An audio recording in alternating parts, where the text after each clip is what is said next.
ஞானானந்தமயம் தேவம் நிர்மலஸ்படிகாக்கிருதிம் ஆதாரம் சர்வவித்யானாம் ஹயக்ரீவம் உபாஸ்மகே. வணக்கம். ஏல்பி ஜோதிடர் உங்கள் லோகநாதன், பெங்களூரிலிருந்து. அட்சய இலக்கண பத்தய ஜோதிட முறையில் இந்த வீடியோவில் நம்ம பார்க்கக்கூடிய நிகழ்வானது, இப்போ ஒரு ஜாதகங்கள் வருது அப்படின்னா வர்ற எல்லா ஜாதகத்துக்கும் பலன் பார்க்கலாமா அப்படின்னா அதுக்கும் சில நெறிமுறைகள் இருக்குது.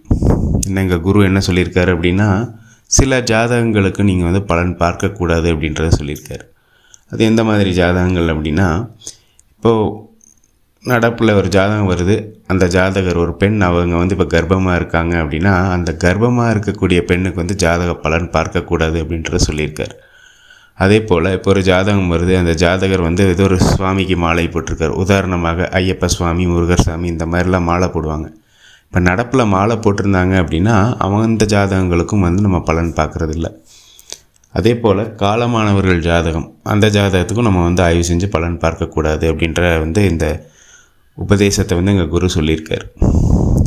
அதே போல் பரிகாரங்கள் அப்படின்னு கேட்டால் எந்த பாவகங்களுக்கு பரிகாரம் பண்ணணும்னு இருக்குது, எந்த பாவகங்களுக்கு பண்ணக்கூடாதுன்னு இருக்குது.